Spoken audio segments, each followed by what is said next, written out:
Hello friends, எல்லோரும் எப்படி இருக்கீங்க? இன்றைக்கி சுபா வீட்டு சமையலில் வெயிலுக்கு ஏற்ற நல்ல ஹெல்த்தியான ராகி கூழ் தான் செய்ய போகிறேன். வாங்க அதை எப்படி செய்கிறதுன்னு பார்க்கலாம்.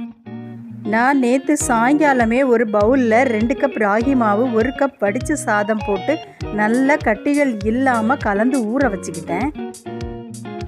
பாருங்கள், இன்றைக்கி காலையில் நல்லா புளிச்சு வந்திருக்கு. இந்த மாவை நல்லா கிளறி விட்டுட்டு இது கூட தேவையான அளவு தண்ணியும் ஊற்றி நல்லா கலந்து விட்டதுக்கப்புறமா அடுப்பில் வச்சு நல்லா வேக வைக்கணும். கூடவே உப்பு போட்டு கிளறி விட்டுக்கிட்டே இருக்கணும், அப்போ தான் அடி பிடிக்காமல் இருக்கும். பாருங்கள், இப்போ நல்லா வெந்து வந்துருச்சு. இப்போ அடுப்பை ஆஃப் பண்ணி ஆற வச்சுக்கலாம்.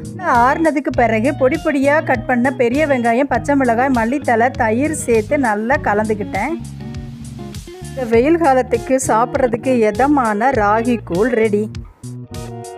இந்த வீடியோ உங்களுக்கு பிடிச்சிருந்துன்னா லைக் பண்ணுங்கள், ஷேர் பண்ணுங்கள், கமெண்ட் பண்ணுங்கள். மறக்காமல் என்னோட சேனலை சப்ஸ்கிரைப் பண்ணிக்கோங்க. தேங்க்யூ.